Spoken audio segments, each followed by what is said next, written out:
साथ था वो मेरे खुदा होने तक, फर्ज जिंदगी का अदा होने तक, साथ था वो मेरे खुदा होने तक, मैं यादों को उसकी सहेजे रहा, जिसको जिसको रहा मैं, याद जिसको रहा मैं जुदा होने तक। सभी कविता प्रेमियों को, सभी साहित्य प्रेमियों को मेरा रविशंकर सिंह का नमस्कार। मैं आप सभी का स्वागत करता हूँ काव्य संध्या कविता के रंग रामदरस मिश्र के संग।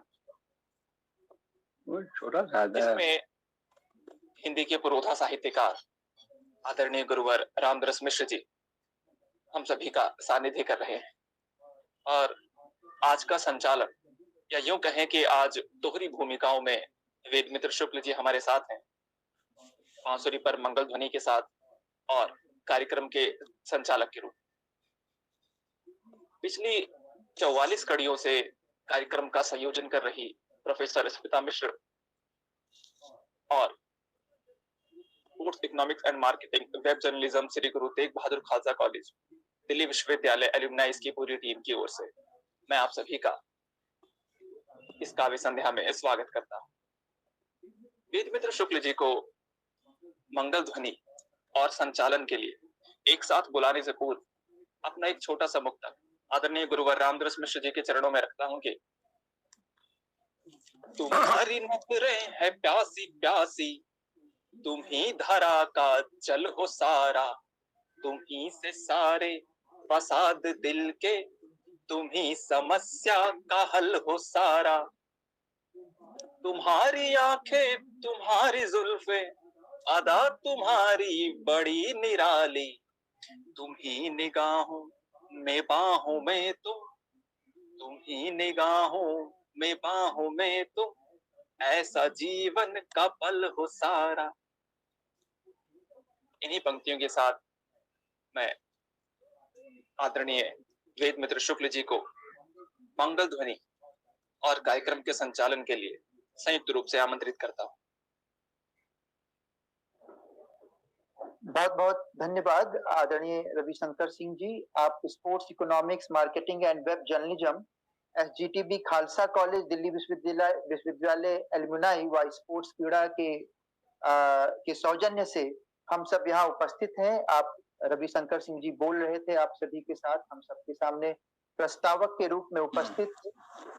एक बार पुनः आदरणीय कल्पना मनोरमा जी का, वाजिदा खान जी का और आदरणीय रामजन्म पाठक जी का बहुत बहुत अभिनंदन और स्वागत। हम सब ये इस 44वीं कड़ी में यहाँ पर उपस्थित हैं गुरुवर रामदरस मिश्र जी के साथ। गुरुवर रामदरस मिश्र जी और माता जी सरस्वती मिश्र जी, उनके सानिध्य में हम सब यहाँ पर इस काव्य गोष्ठी में उपस्थित हैं। यह 44वीं कड़ी है जो कि आज संपन्न हो रही है। हम सब यहाँ मिल रहे हैं और हमारे साथ महत्वपूर्ण कवि कल्पना मनोरमा जी, वाजिदा खान जी और रामजन्म पाठक जी हैं। जैसा कि एक परंपरा यहाँ पर बन गई कि प्रारंभ में संगीत की कुछ सुलहरियां हो और उसके माध्यम से कैसे हम साहित्य, संवेदनाओं, इस संसार, आम जन इन तक पहुंचे, ये हम सबकी साधना कोविड-19 के समय से ही चल रही है। और इस साधना में हम सबको ये बहुत बड़ा सौभाग्य का विषय है कि हम सबको सानिध्य मिल रहा है गुरुवर रामदरस मिश्र जी का। साथ में स्मिता मिश्र जी हम सबके रहती हैं, प्रोफेसर स्मिता मिश्र जो खालसा कॉलेज में हिंदी की प्रोफेसर हैं दिल्ली विश्वविद्यालय के खालसा कॉलेज में, और उनका एक विवेचनात्मक, विवेचनापरक धन्यवाद ज्ञापन भी होता है जिसको हम सब सुनते हैं। इसके पूर्व मैं बंसी पर कुछ सुर आपके सामने प्रस्तुत कर रहा हूं।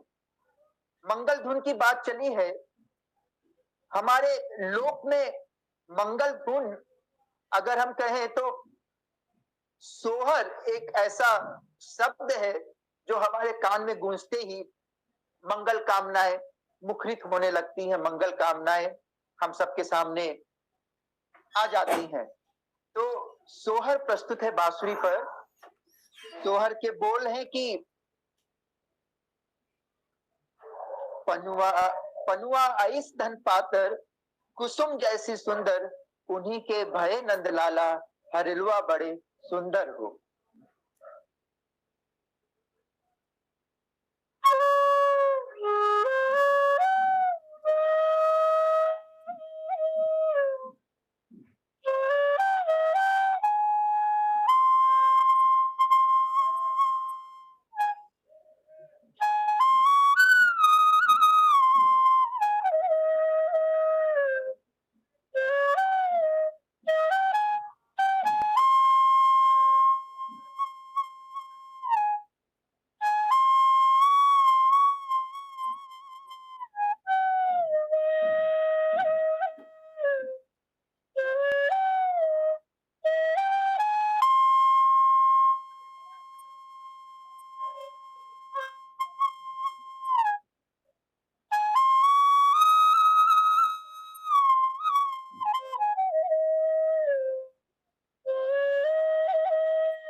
बहुत बहुत धन्यवाद।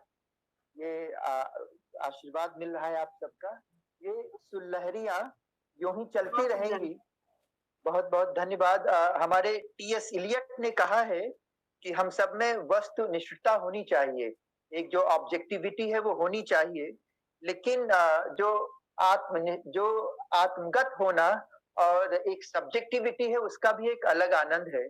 आज हम सब सोहर सुन रहे थे, ये कितनी अच्छी मंगल धुन है हम सब जानते हैं, और कहीं ना कहीं हम सब किसी से जुड़ करके हम सब आनंदित हो रहे थे। साहित्य का भी यही धर्म है, हम सब एक दूसरे से जुड़ते हैं और आनंदित होते रहते हैं। आज हमारे साथ 3 महत्वपूर्ण आज के समय के कवि हैं, समकालीन साहित्यकार हैं, कवि हैं, कहानीकार भी हैं, कवि भी हैं, लघु कथाकार हैं, और भी कई विधाओं में वो लिख पढ़ रहे हैं। उससे बड़ी बात है कि हमारे साथ एक ऐसी साहित्यकार हैं जो कि लेखनी के साथ साथ तूलिका को भी एक तूलिका के माध्यम से भी रंग रूप देती हैं, चित्रकार भी हैं। मैं बात कर रहा हूँ आदरणीय वाजिदा खान जी के बारे में, जो कि रूह में डूब करके जिनकी न केवल लेखनी बल्कि तूलिका भी अपने नए रंग, नए विचार, नए संवेदनाएं लोक मंगल के लिए हमेशा और हमेशा से प्रस्तुत करती रही हैं। वाजिदा खान जी का अभिनंदन, आभार साथ में हम सबके। लेकिन इन सबसे पहले हम सुनना चाहेंगे, हम सब सुनेंगे कुछ प्रस्तुतियां आदरणीय कल्पना मनोरमा जी से मैं उनके बारे में चर्चा करूं तो उनका एक नवगीत संग्रह बहुत ही महत्वपूर्ण रहा है, कब तक सूरजमुखी बने हम। मैं संभवतः सही हूं, यही शीर्षक है, कब तक सूरजमुखी बने हम। आपका पहला नवगीत संग्रह रहा और बहुत ही चर्चित रहा। आप लघु कथाएं भी लिखती हैं, गजलें भी कहती हैं, नवगीत भी लिखती हैं। नवगीत के बारे में कहा जाता है कि आपकी नवगीत में परंपराओं के अवशेष तो हैं, साथ ही नई चेतना के तत्व विद्यमान हैं। संभवतः आज ऐसे ही नवगीतकारों की आवश्यकता है। मैम हम सबके सामने उपस्थित हैं यहाँ पर आदरणीय कल्पना मनोरमा जी। मैं गुजारिश करूंगा कल्पना मनोरमा जी से कि कुछ रचनाएं हम सबके सामने गुरुवर रामदरस मिश्र जी के सानिध्य में प्रस्तुत करें। कल्पना मनोरमा जी।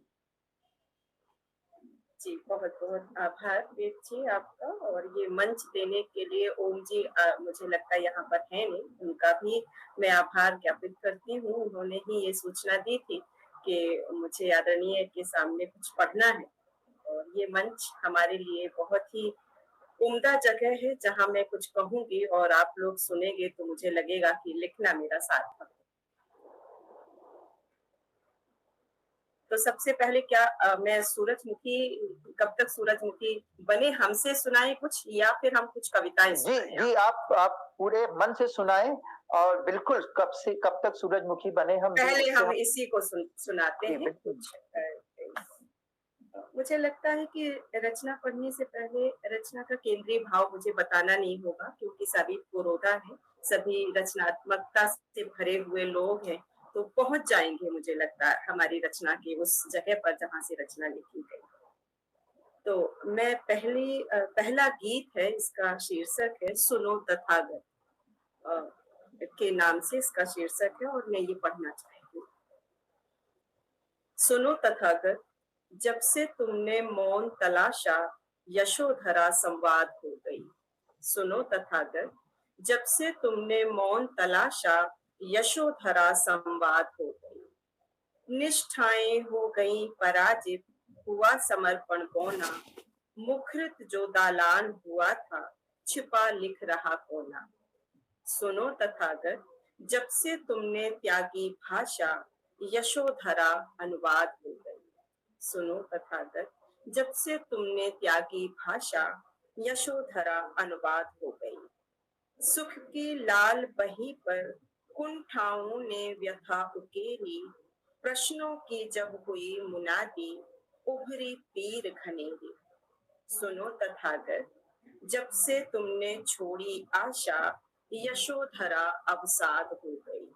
सुनो तथागत, जब से तुमने छोड़ी आशा यशोधरा अवसाद हो गई। गीत का आखिरी बंद है कि दर्पण ने जब सत्य उकेरा, दर्पण ने जब सत्य उकेरा, टूटा मन का सपना। दर्पण ने जब सत्य उकेरा, टूटा मन का सपना। शंखनाद जब हुआ समय का, सूरज भूला तपना।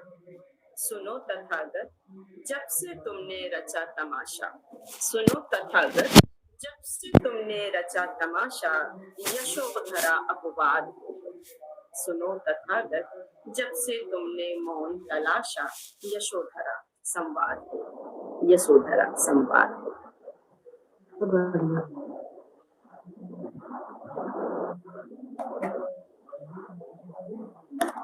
अगर हम इसका शीर्षक गीत पढ़ना चाहूं तो मैं पढ़ूंगी, इसी किताब का ही है कि कब तक सूरजमुखी बने हम। आवाज आ रही है सभी को मेरी? जी मैम, बहुत अच्छे से, बहुत अच्छे से। तो इस पहली कृति का शीर्षक गीत मैं पढ़ने जा रही हूँ कि कब तक सूरजमुखी बने हम। आखिर सब कुछ हमें ही क्यों करना पड़ रहा है। और यहाँ हम ये गीत उन लोगों के लिए, उस समाज, सरकार और वो व्यवस्था के लिए है कि जो ऊंचे पर बैठकर हम जिनसे आशा करते हैं कि कुछ अच्छा हो जाए, कुछ देख लें हमारी ओर। तो यहाँ पर कहा गया है कि कब तक सूरजमुखी बने हम, तनिक देर जो रुकता सूरज, तो हम कुछ मन की कह लेते। कब तक सूरजमुखी बने हम, तनिक देर जो रुकता सूरज, तो हम कुछ मन की कह लेते। तकली बनी जिंदगी ऐसी काट रही वह पौनी पौनी। तकली बनी जिंदगी ऐसी काट रही वह पौनी पौनी। दिन कट जाता राम भरोसे रात सदा खोनी ही खोनी। इस आपाधापी में कोई इस आपाधापी में कोई दे जाता दो पल का धीरज, तो हम कुछ मन की कह लेते तो हम कुछ मन की कह लेते। पंछी सब कर गए पलायन, बचे गरुण पर टूटे घर पर। ये चित्र उन वृद्धों के लिए है जिनके बच्चे चले गए हैं विदेश। पैसा चाहिए बस और कुछ नहीं। धन की लालसा बहुत बड़ी लालसा है कि पंछी सब कर गए पलायन, बचे गरुण पर टूटे घर पर। उड़न खटोला नहीं उतरता खुशियों की गुड़धानी लेकर। पंछी सब कर गए पलायन, बचे गरुण पर टूटे घर पर। उड़न खटोला नहीं उतरता खुशियों की गुड़धानी लेकर। आधी धोई आधी पहनी, ये लोकोक्ति है, हमारे समाज में कही जाती है कि क्या है, आधी पहनते हैं आधी धोते हैं, उनके पास है क्या। तो आधी धोई आधी पहनी, हो जाता यदि मन को अचरज, तो हम कुछ मन की कह लेते। हम इतने रम चुके हैं अपनी दशा में दुर्दशा में कि हमें कुछ अचरज ही नहीं होता है। हो जाता यदि मन को अचरज, तो हम कुछ मन की कह लेते। आखिरी बंद है कि कान पकड़ता बेरहमी से बात समय की बहुत अखरती। कान पकड़ता बेरहमी से बात समय की बहुत अखरती। मर्यादा की पूंजी थी जो थोड़ी थोड़ी रोज बिखरती। कान पकड़ता बेरहमी से बात समय की बहुत अखरती। मर्यादा की पूंजी थी जो थोड़ी थोड़ी रोज बिखरती। मृग मरीचिका की तो हम कुछ मन की कह तो हम कुछ मन की कह। और पढ़ना है?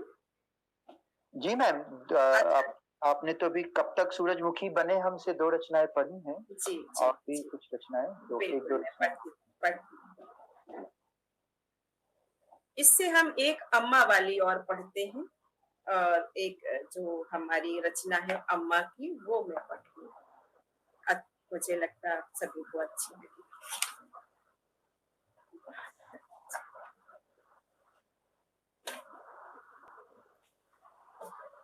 ये एक दृश्य है एक बेटी का, जो कि माँ के बाद वो बक्सा खोलती है। शायद आप सब जुड़ पाएंगे, चाहे बेटी हो या बेटा हो, माँ से तो सब जुड़ जाते हैं। तो ये रचना मैं प्रस्तुत करती हूँ कि आशा की राई पर सरसों चढ़ी चढ़ाने अम्मा, सदी पुरानी फटी ढोल की लगी बजाने अम्मा। आशा की राई पर सरसों चली चढ़ाने अम्मा, सदी पुरानी फटी ढोल की लगी बजाने अम्मा।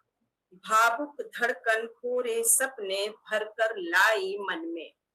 भावुक धड़कन कोरे सपने भरकर लाई मन में। किरच किरच बट गई सभी में, देखा ना दर्पण में।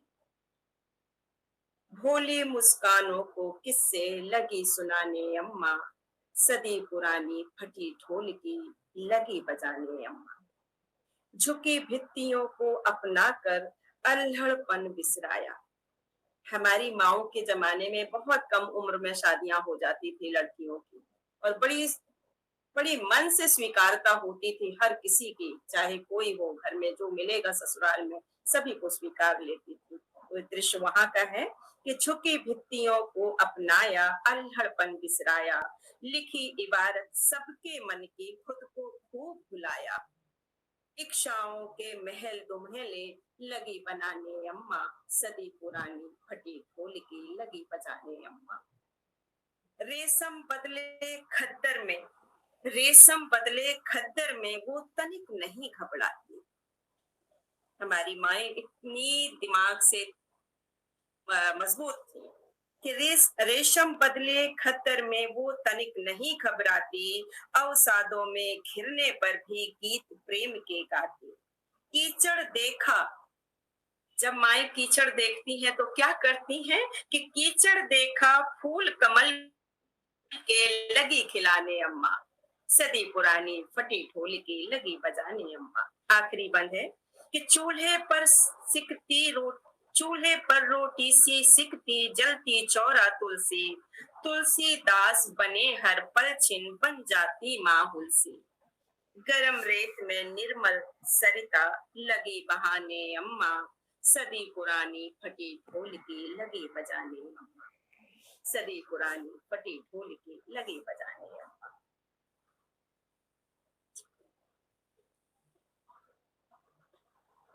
अब मैं कुछ कविताएं सुना रही हूँ आपको। आदरणीय, आपको सामने में हमारी बहुत छोटी कलम है और ये मेरे सौभाग्य है कि जो मैं आप सभी के सामने प्रस्तुत कर पा रही हूँ।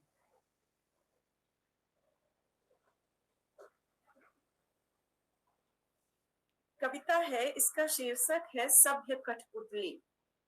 सभ्य कठपुतली, ये चिल्लाने का नहीं, ये चिल्लाने का नहीं, चुपचाप डिजिटल होने का समय है। कहती है जामुन के पेड़ पर कुछ कुतरते हुए एक गिलहरी। ये चिल्लाने का नहीं, चुपचाप डिजिटल होने का समय है। कहती है जामुन के पेड़ पर कुछ कुतरते हुए एक गिलहरी। गलत उच्चारण पर टोकती है 10वीं पास पत्नी अपने प्रोफेसर पति को रसोई से। काम वालियां सीख रही हैं ऑनलाइन कंप्यूटर भरने के भी काम वालियां सीख रही हैं ऑनलाइन कंप्यूटर भरेंगी वे भी आवेदन पत्र जल्दी ही ऑनलाइन। बच्चे पढ़ते पढ़ते सीख रहे हैं हिडन मैसेज भेजने की कला अपने मित्रों से। घायल वक्त जुटा रहा है कल पुर्जे, करेगा असेंबल रोबोट। जल्द ही आएंगे जमीनी तौर पर, एक नहीं छोटे बड़े कई कई किस्म के रोबोट सभी के लिए। इस अंदेशे में बीबियां सीखने लगी हैं बिना रूठे अपनी बात ढंग से कहना। उन्हें डर है अगर वे चली गई रूठ कर मायके तो घर में आ जाएगी प्यारी सी रोबोटिक बीबी, जिसमें भरा होगा कूट कूट कर सेवा भाव। रोबोटिक बीबी जानती होगी आम को आम और इमली को बल्कि आम को आम ही नहीं बल्कि इमली भी कहना मालिक के अनुसार। मोबाइल में सिमटते जाएंगे डॉक्टर, टीचर और परचूनी वाले। कहता है खिड़की से झांकता हुआ टुकड़ा भर आकाश। आम आदमी बनता जाएगा इलेक्ट्रॉनिक जिन्न के हाथों की सभ्य कठपुतली। वक्त भूलता जाएगा खुलकर हंसना और रोना आने वाले तकनीकी समय में। ये 2021 में ये कविता लिखी थी जब सब कैद हो चुके थे। जीवन जो कुछ था हमारे ऑनलाइन ही चल रहा था, चाहे विद्यालय हो चाहे कुछ भी। उसी समय एक और कविता लिखी, वो है चींटियां कतारों में। इसकी संवेदनाएं देखिए आप तक पहुंचती हैं तो मुझे अच्छा लगेगा। लोग कहते जा रहे थे लगातार बस एक ही बात, अगर नहीं आई होती बीमारी तो पहुंच गए होते चांद के उस पार। लोग कहते जा रहे थे लगातार बस एक ही बात, अगर नहीं आई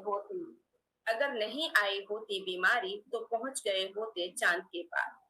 कह रही थी मैं भी लगातार, दोष बीमारी का नहीं, यदि नहीं होता पेट का गड्ढा हमारे पास तो नहीं आना पड़ता किसी को इस पार कि उस पार। लोग नहीं समझे मेरी बात, किंतु मन होता गया था हल्का मेरा। वक्त की ओट लिए पंखों पर एक चिड़िया उड़ गई हंसते हुए आकाश की ओर।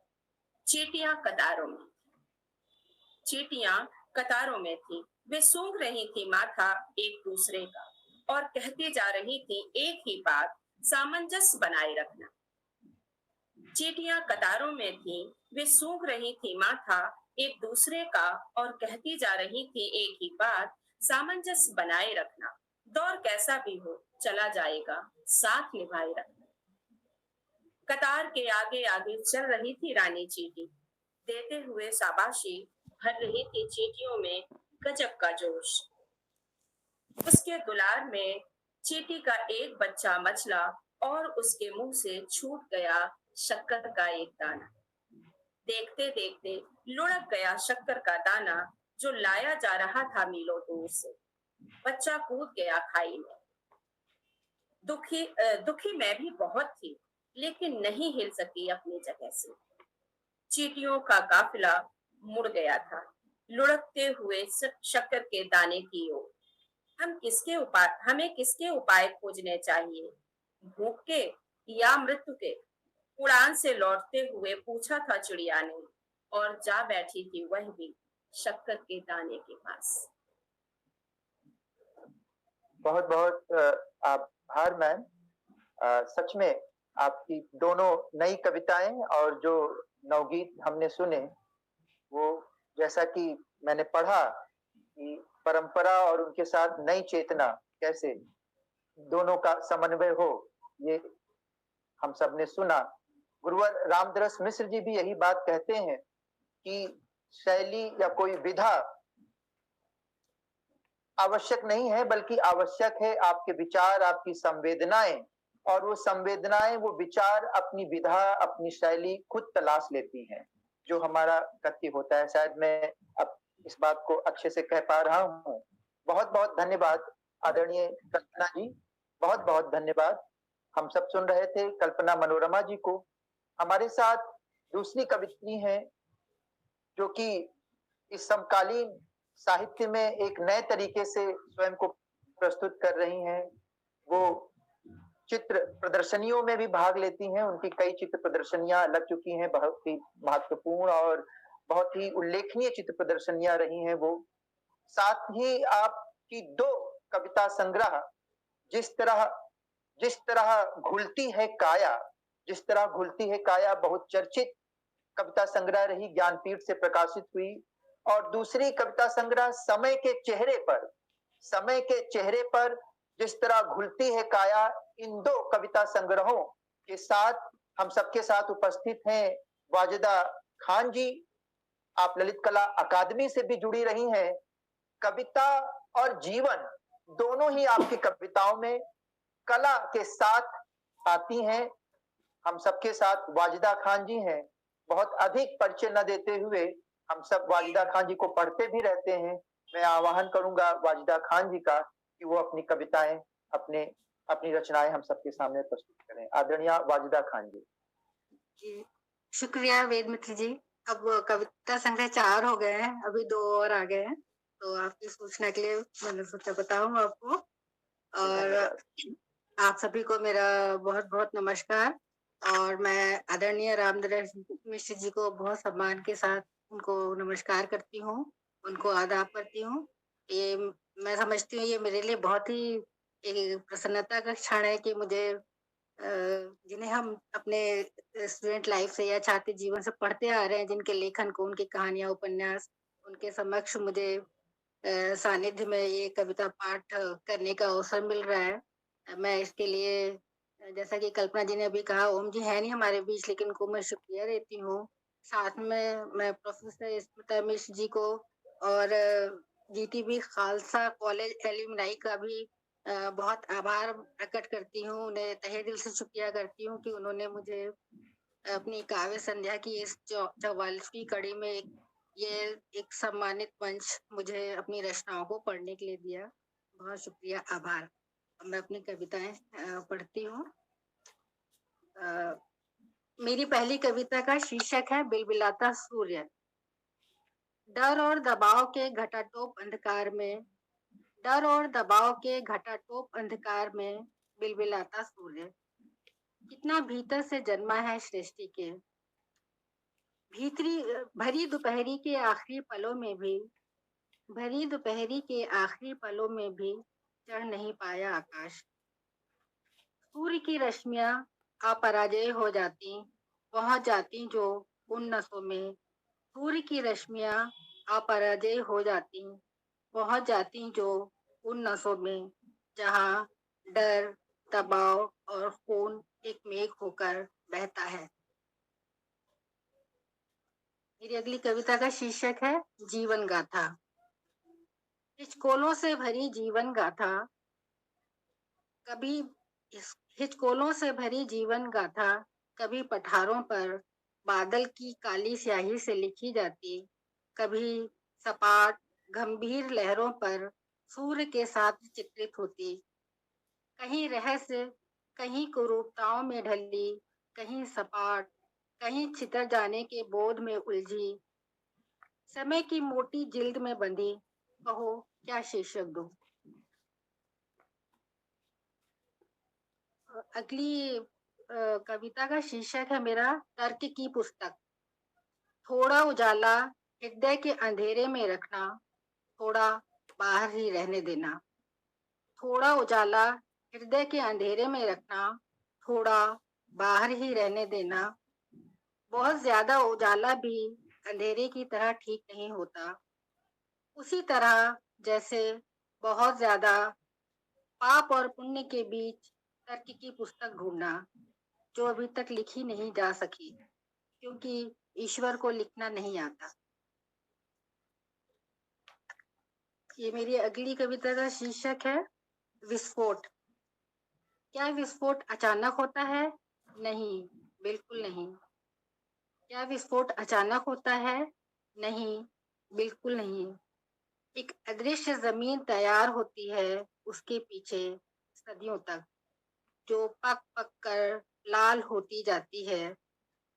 सूरज चमकता रहता है आठों पहर, नसों में, आंखों में और आसमान में। तब होता है विस्फोट। ठीक इसी तरह उतरता है विस्फोट। ठीक इसी तरह उतरता है विस्फोट जीवन की सबसे भीतरी सतह पर, ठोस सघनतम रूप में। विस्फोट का अर्थ यह नहीं है कि विस्फोट का अर्थ यह नहीं है कि आवाज गूंज जाए संपूर्ण ब्रह्मांड में। कुछ विस्फोट इतने चुप होते हैं कि कहीं कुछ बदलता नहीं, ना ही कुछ दिखाई देता है, लेकिन शुरुआत हो चुकी होती है कहीं बहुत गहरे, बहुत भीतर। ये मेरी इस कविता का शीर्षक है काजल की डिबिया। एक बड़ी सी काजल की डिबिया, जिसमें से नानी, दादी, माए आंचती रही हैं आंखों में काजल।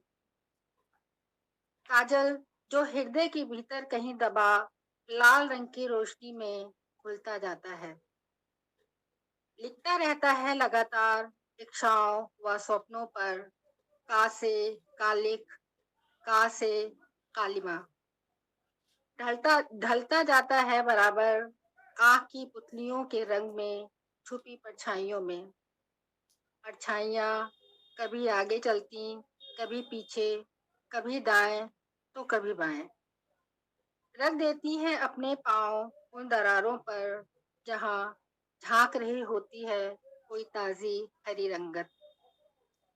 और कई बार तो ऐसा भी होता है कि बरतने के बाद और कई बार तो ऐसा भी होता है कि बरतने के बाद काजल की डिबिया पर अगर कस का ढक्कन ना लगा पाओ,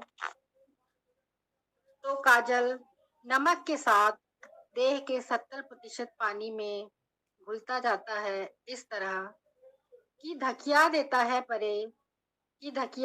है परे लाल श्वेत रक्त कणिकाओं को। दरअसल काजल की डिबिया लेकर जन्मी दे तो सुनहरा रंग कहाँ से आए? क्या बंद कर लूं उस सूरज को उसी काजल की डिबिया में, जिससे आंचती रही हैं दादी, नानी, माए आंखों में काजल, कठियाती रही हैं आंचल में धरोहर सा। ये मेरी एक अगली कविता है, इसका शीर्षक है अंधेरे का अर्थ। ये मैं जब पेंटिंग करती हूँ तो उसमें जो रंग यूज करती हूँ, इस्तेमाल करती हूँ, तो कई बार ऐसा होता है कि जो रंग मैं इस्तेमाल करती हूँ वो रंग कई बार मुझे ऐसा लगता है कि वही दिख रहे हैं, आसपास दिख रहे हैं। और जैसे हमारे सामने कोई रंग रखा हुआ है और हम आंखें थोड़ी देर से देखने के बाद आंखें बंद करें तो कुछ वैसी रंगों की उस अंधेरे में भी उस रंग की झलक आती है। उसको लेके थोड़ा एक मैंने कविता लिखने की कोशिश की थी। अंधेरे का अर्थ। अंधेरा सिर्फ नीला या काला नहीं होता। अंधेरा सिर्फ नीला या काला नहीं होता। यह मैंने रंगों को बरतने के बाद कुछ कुछ जाना। यह बात दीगर है, यदि हरे रंग की भरमार है तो अंधेरा हरापन लिए रहेगा। यदि पीले रंग की भरमार है तो अंधेरा पीलापन लिए रहेगा। वैसे तो हम ये कैसे ठीक ठीक तय कर सकते हैं कि हर अंधेरे का अर्थ काला होता है, अंधेरे का अर्थ लाल भी हो सकता है। जो हमारी देह की अंधेरी शिराओं में बहता है, बरतते हैं उसे जब हम उजाले में, बरतते हैं उसे जब हम उजाले में, तब सही सही पहचान पाते हैं। पर सही सही पहचान पाने के लिए अंधेरे में उतरना उतना ही जरूरी है जितना कि उजाले में बरतना।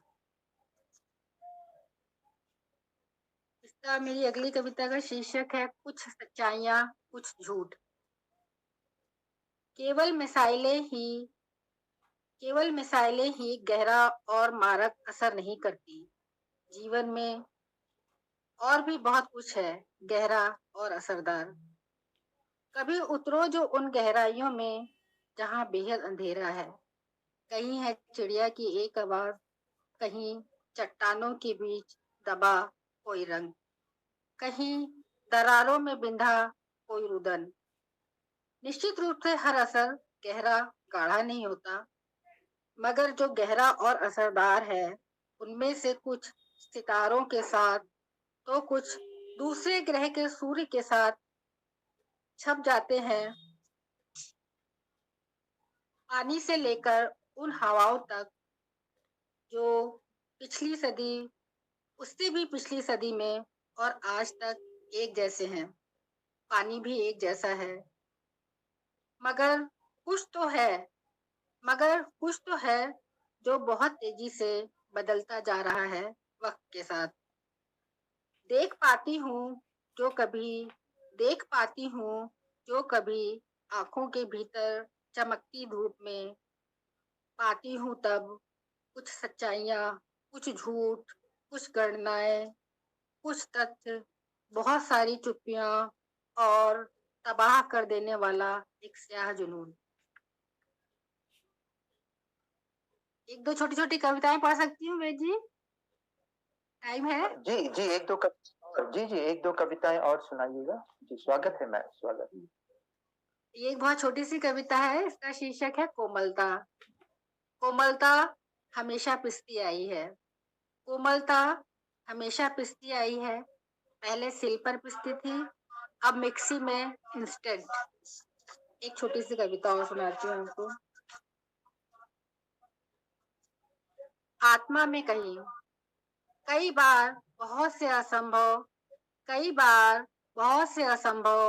संभव बनकर उतर आते हैं जीवन में अनायास, जिन्हें स्वीकारना वश में नहीं होता, फिर भी स्वीकृत हो जाते हैं चुपके से आत्मा में कहीं। एक छोटी सी और है, उसका नाम है अंतर यात्रा। यहाँ मैं अपनी बात खत्म करती हूँ, अपनी कविताएं यहाँ पे स्टॉप करती हूँ। सूरज की सीध में है अंतर यात्रा, सूरज की सीध में है अंतर यात्रा। पाँवों को जल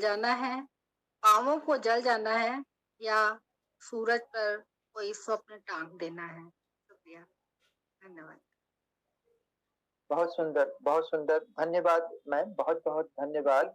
रंगों की कविता कहूँ इतना ही पर्याप्त नहीं होगा। संवेदनाओं के रंग हैं, विचारों के रंग हैं, मार्मिक कविताएं, काजल की डिबिया हो या अंधेरे का अर्थ हो, ऐसी कितनी ही सुंदर कविताएं। आपके पास बहुत सी कविताएं हैं, लेकिन जो भी कविताएं आपने सुनाई वो प्रतिनिधि कविताएं थी।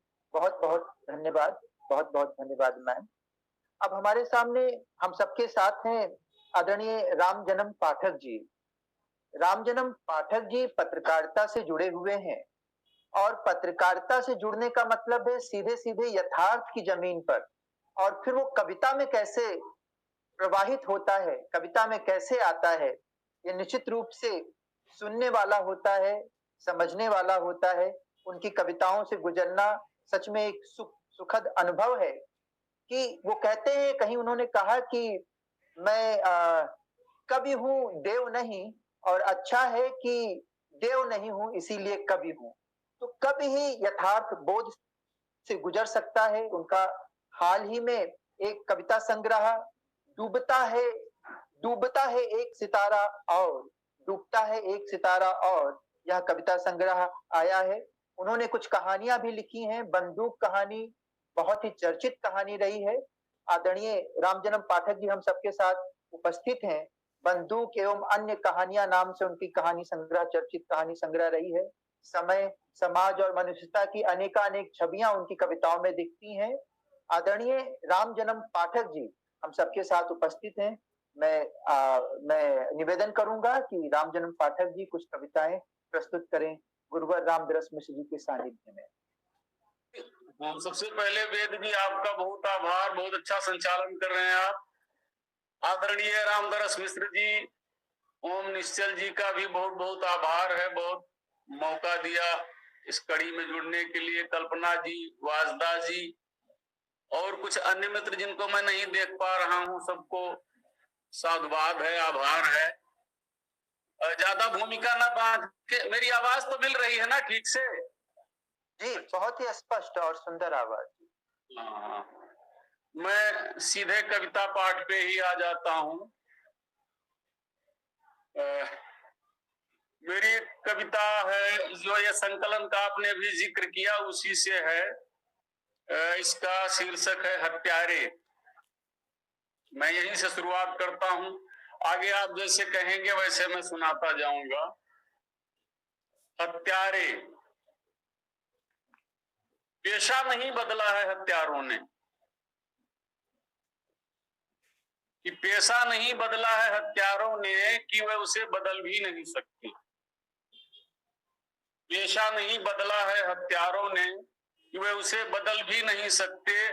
उन्होंने बदला रंग ढंग शिल्प शैली, उनके हाथों में नहीं दिखती छुरी कटारी। उन्होंने बदला रंग ढंग शिल्प शैली, उनके हाथों में नहीं दिखती छुरी कटारी।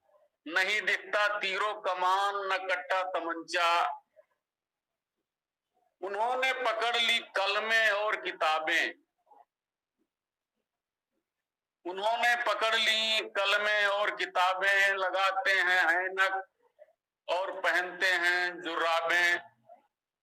अब वे गांव के सिवान और बीहड़ में या गली के नुक्कड़ पर नहीं दिखते, वे दिखते हैं अदालतों की कुर्सियों पर,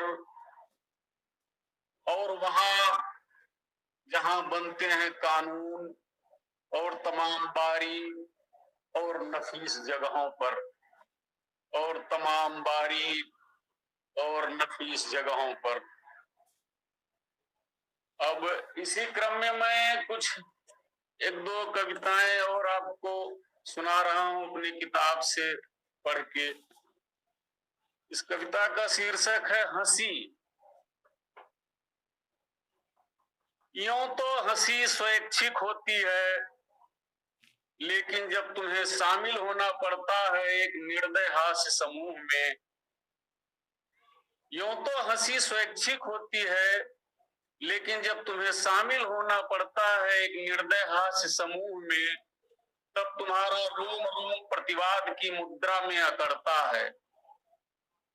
जिन जिह्वाओं को आदत नहीं है चरणामृत चखने की, उन्हीं की नंगी पीठों पर कोड़ों की छाप बनाती हैं अल्पनाएं।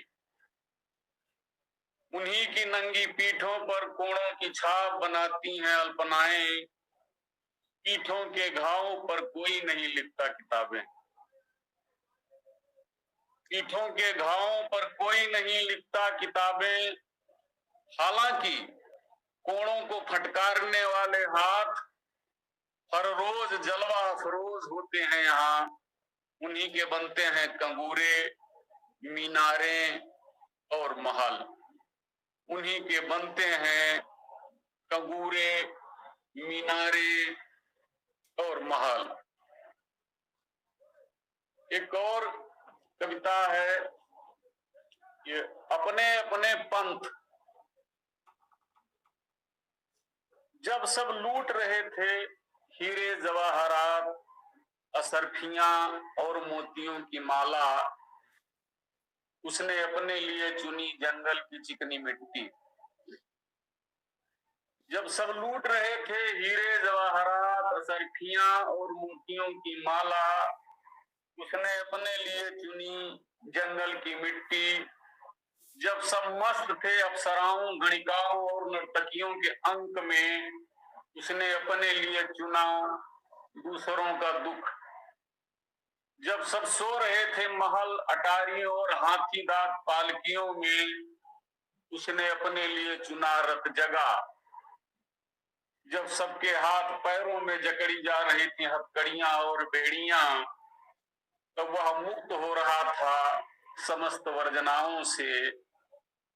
जब सब हो रहे थे अस्त धीरे धीरे, जब सब हो रहे थे अस्त धीरे धीरे, तब वह उदित हो रहा था धीरे धीरे, तब वह उदित हो रहा था धीरे धीरे। एक और कविता में सुना देता हूं, सोचना। सोचना शीर्षक है कि जब मैं चिड़ियों के बारे में सोचता हूं तो बहेलिये के बारे में सोचना नहीं पड़ता। जब मैं चिड़ियों के बारे में सोचता हूं तो बहेलिये के बारे में सोचना नहीं पड़ता। अगर तुम्हारा होशो हवास दुरुस्त है तो ऐसा अपने आप होता है। जब मैं तिब्बत के बारे में सोचता हूं तो चीन के बारे में भी सोचता हूं। दुनिया में बहुत सारे तिब्बत हैं और बहुत सारे चीन, सिर्फ सोचने की बात है। कल मैंने एक प्यारे से गदगदे चूहे के बारे में सोचा। कल मैंने एक प्यारे से गदगदे चूहे के बारे में सोचा तो काली मोटी बिल्ली बगल में चलती दिखी। प्रजा के बारे में ध्यान जाता है तो मुकुटधारी राजा भी दिखाई देता है कमर में तलवार बांधे। डेमोक्रेसी के बगल में ही दिखती है डिक्टेटरशिप। नेत्रहीनों के बारे में भी सोचता हूं, क्योंकि तभी मैं सोच पाता हूं दृष्टिवानों के बारे में भी। सोचने से ही होता है सब कुछ, सोचने से ही होता है सब कुछ। इसलिए सोचने के बारे में गंभीरता से सोचो। इसलिए सोचने के बारे में गंभीरता से सोचो। और सुनाओ एक आध। एक कविता और सुनाइएगा जाकर। हाँ सुनो, जरूर जरूर जरूर।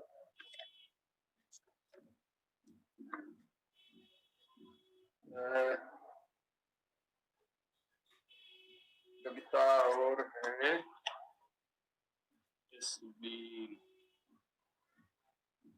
एक कविता है, थोड़ी लंबी है, मैं जल्दी से सुनाऊंगा तेजी से। इसका शीर्षक है कमेटी।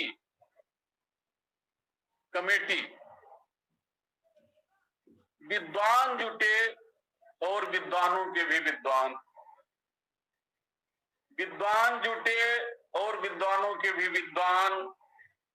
दिनों हफ्तों महीनों वर्षों चला विमर्श विवाद भाषणबाजियां। दिनों हफ्तों महीनों वर्षों चला विमर्श विवाद भाषणबाजियां। दारू मुर्गा और कलेजियां। कुछ शाकाहारी भी थे, पीते थे सिर्फ मुनक्का डला दूध। कपड़े कलफदार, होटल आलीशान, और अकेले में भी मुस्कुरा पड़ते नफीस और हयादार विद्वान। विदुषियां तो खैर शर्माती ही थी, याद करके लंबे पीरियड तक चलता ही रहा आदान प्रदान। वाग देवी का कहर, सहमत असहमत का दौर। कई बार हुई सिर्फ टौवल की नौबत। तमाम जद्दोजहद, सुबूतों प्रमाण, तर्क प्रमाण, आंकड़े और तथ्य, डाटा और सरणियां, ग्राफिक्स और कंप्यूटर बाजियां, इतना मचा धमाल के लगा 56 छुरी चल रही है कहीं। फिर सब हुए सहमत, विद्वानों ने चढ़ाए चश्मे और हुए गंभीर, फैला चुरुट का धुआं। विदुषियां तो खैर बुलाई ही गई थी कॉस्मेटिक वैल्यू के लिए। सदर जो कि जवान नुमा बूढ़ा था ने दिया नतीजा। कमेटी मानती है देश में बड़ी गरीबी है, संस्तुतियां जा रही हैं सरकार के पास। कमेटी मानती है देश में बड़ी गरीबी है, संस्तुतियां जा रही हैं सरकार के पास। तब तक बदल चुकी थी सरकार, नई सरकार ने गढ़ दी नई कमेटी। फिर जुटेंगे विद्वान और फिर धन्यवाद।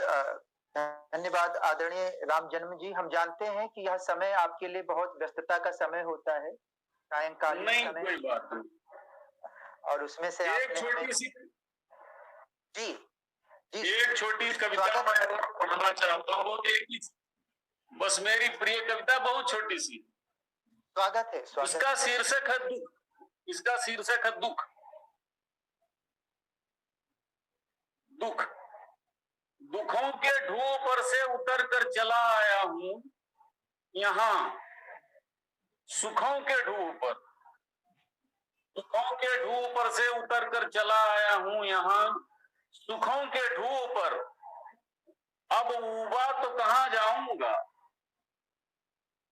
अब उबा तो कहां जाऊंगा। बहुत बहुत धन्यवाद वेद मित्र जी और बाकी और सारे जो कवि हैं, कवित्रियां हैं। मैं पहली बार इससे जुड़ रहा हूं, इसलिए अभी इसके तकनीक से बहुत वाकिफ नहीं था मैं। ठीक है, हम धन्यवाद।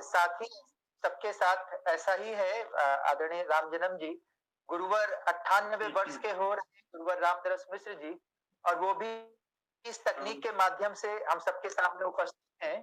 तो हम सबके साथ ही है, लेकिन आपकी कविताएं निश्चित रूप से पीठों के घाव पर किताबें, सच में अंतिम जन तक जो पहुंचने की एक तड़प एक लेखक, एक रचनाकार में होनी चाहिए। आपकी कविता हंसी, रामदरस मिश्र गुरु जी की तो एक किताब है आग की हंसी, और जिस पर साहित्य अकादमी मिला, आग की हंसी। और कई रचनाओं में हंसी अनेक प्रकार से रूपायित की गई हैं, अनेक प्रकार से आई हैं। आपने चिकनी मिट्टी और कुछ इस तरह की और भी बातें की धीरे धीरे। तो गुरुवर रामदरस मिश्र तक हम सब पहुंच ही रहे थे। हम कल्पना मनोरमा जी से चले, वाजिदा खान जी को सुना, और आपको सुनते सुनते मुझ अकिंचन संचालक के लिए बहुत आसान हो गया कि मैं गुरुवर रामदरस मिश्र जी तक पहुंचूं और वो हम सबको अपने कुछ आशीर्वचन दें, कुछ रचनाएं सुनाएं और जो भी मन बताएं। बहुत बहुत धन्यवाद। हंसी, हत्यारे, अपने अपने पंथ और ऐसी अनेक रचनाओं के लिए आदरणीय रामजन्म जी। क्योंकि आदरणीय ओम निश्चल जी हम सबके साथ जुड़ते रहे हैं, आज किन्हीं कारणों से वो नहीं है, और भी कवि समवाय ये हम सबके सामने उपस्थित होता है। ये ओम निश्चल जी ऐसा नियोजन करते हैं, ऐसी परिकल्पना होती है। ओम निश्चल जी किन्हीं कारणों से आज नहीं आ पाए हैं। गुरुवर रामदरस मिश्र जी अभी हाल ही में राजधानी कॉलेज में थे, राजधानी महाविद्यालय में, वहां पर हम सब आयोजक थे। तो सोच रहे थे कि गुरु जी को बहुत ज्यादा दिक्कत ना हो इस वय में, इस अवस्था में, लेकिन उनका लगातार आग्रह था कि आप कोई कविता सुनाए। जो नए नए रचनाकार थे, नए छात्र थे, उनको भी बड़ी सुंदरता से, बड़े ही मन से गुरुवर रामदरस मिश्र जी सुन रहे थे। तो ओम निश्चल जी कहते हैं कि गुरुवर रामदरस मिश्र जी तक पहुंचने के लिए पुल, एक सेतु से गुजरना पड़ता है, कि जो संचालक होता है उसे भी कुछ पढ़ना पड़ता है। तो गुरुवर रामदरस मिश्र जी मुझे कहे कि तुम भी एक कविता पढ़ो। इसके पहले ही मैं कविता पढ़ दूं उनकी आज्ञा लेते हुए। स्वागत है। धन्यवाद, धन्यवाद। एक गजल पढ़ रहा हूँ। यूं ही गाते रहो दोस्त, यूं ही गाते रहो दोस्त, मंद हवा सी बहो दोस्त। यूं ही गाते रहो दोस्त, मंद हवा सी बहो दोस्त, बैरन कोयल सी तुम हो, बैरन कोयल सी तुम हो यूं भी तो मत दहो दोस्त, बैरन कोयल सी तुम हो यूं भी तो मत दहो दोस्त, सारंगी भी खूब सजी, सारंगी भी खूब सजी, एक एक सुर गहो दोस्त, सारंगी भी खूब सजी, एक एक सुर गहो दोस्त, महफिल है मत चुप बैठो, महफिल है मत चुप बैठो, हाथ उठा कुछ कहो दोस्त, महफिल है मत चुप बैठो, हाथ उठा कुछ कहो दोस्त, दुश्मन हुआ जमाना पर, अंतिम शेर है कि दुश्मन हुआ जमाना पर, प्यार किया है सहो दोस्त, दुश्मन हुआ जमाना पर, प्यार किया है सहो दोस्त, यूं ही गाते रहो दोस्त, यूं ही गाते रहो दोस्त। इस गजल के साथ धन्यवाद, बहुत बहुत धन्यवाद। गजल के साथ हम सब यहाँ पर उपस्थित हैं। कुंवर रामदरस मिश्र जी, बहुत ही लंबा परिचय है। जब हम लोग राजधानी महाविद्यालय में परिचय देने के लिए डॉक्टर जसवीर त्यागी जी आए तो मुझे बहुत अच्छा लगा कि उन्होंने गुरुवर रामदरस मिश्र जी का जो परिचय साहित्य अकादमी से प्रकाशित हुआ है उसकी पूरी लिस्ट ही हम सबको दिखा दिया और फिर जो मन में आया उन्होंने बताया। तो बहुत ही लंबा परिचय है और जो कहा जाता है कि परिचय के मोहताज नहीं है।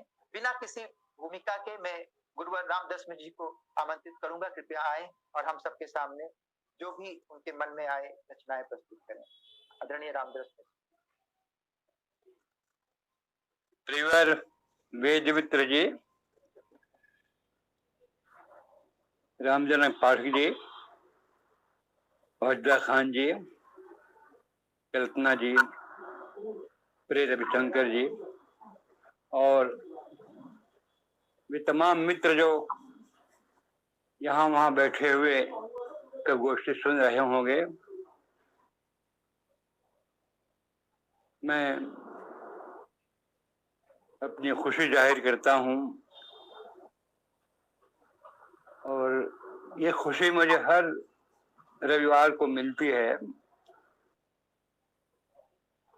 2 घंटे 2.5 घंटे तक मैं कविता के प्रवाह में बहता हूँ। कविता रस बरसाती रहती, हम प्यासे पीते जाते हैं।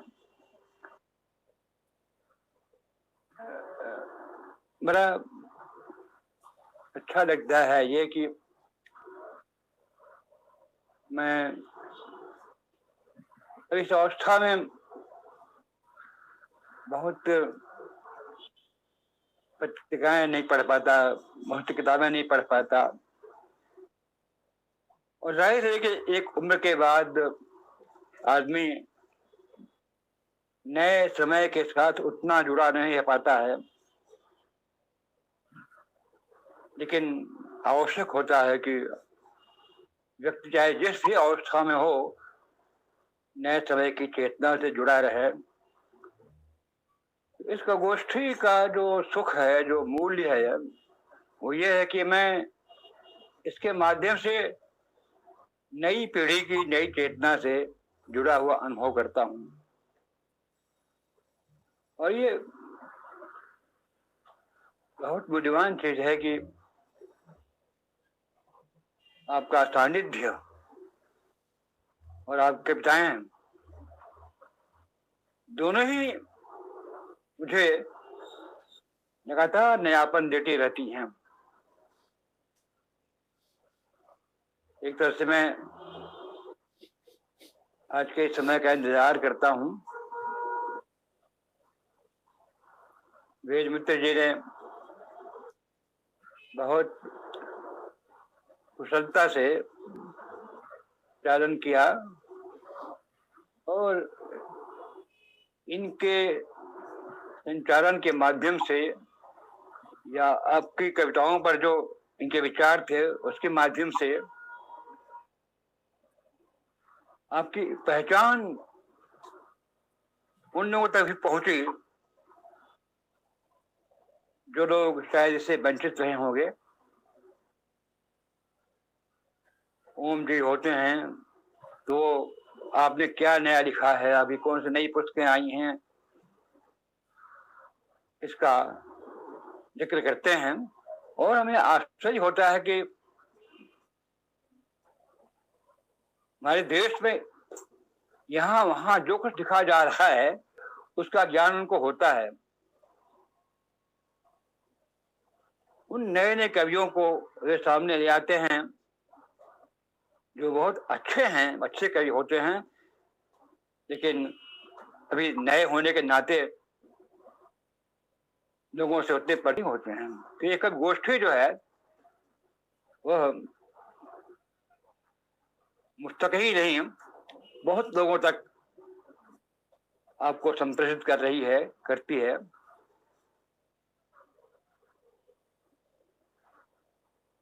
वेद जी ने जो कहा कि मैं 98 साल का हो गया हूँ या हो रहा हूँ, तो थोड़ी सी दिक्कत मुझे कान की होती है। आप कविताएं पढ़ते हैं, मैं सुनता हूँ, उनकी अनुगूंज मेरे भीतर तैरती रहती है। ये कभी कभी सारे शब्द जो हैं एज इट इज कान में घुस नहीं पाते हैं, लेकिन ये कविताएं अपना आत्मीय राग मुझमें छोड़ती रहते हैं। तो देखा है कि ये कल्पना जी हों, वाजदा जी हों, पाठक जी हों, इनकी अलग अलग मिजाज की कविताएं हमने सुनी। और ये बात में बार बार कहता हूं कि इस गोष्ठी का एक आनंद इस बात का भी है कि यहाँ वाद नहीं है।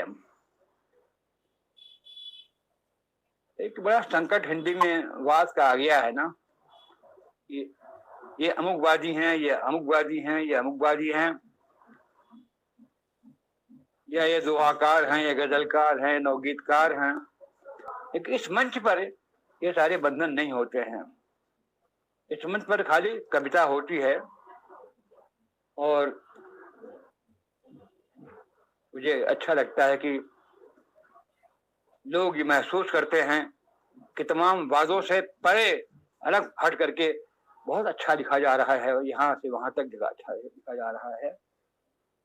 तो मैं बड़ा आभार अनुभव करता हूँ। आप लोग आते हैं और अपने सानिध्य से, अपनी कविताओं से मुझे स्पंदित करते हैं और मेरे ज्ञान का वर्धन करते हैं। मैं जितना जानता हूँ उसमें कुछ नया योगदान देते हैं।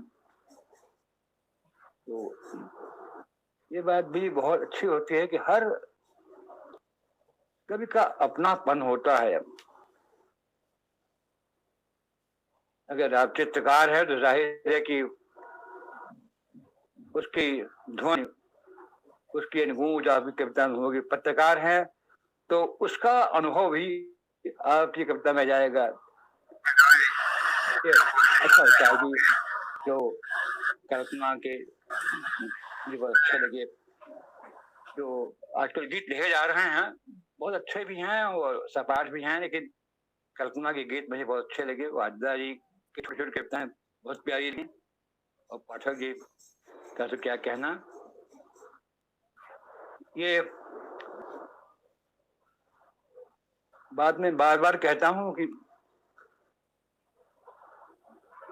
अगर हमारा अपना अनुभव है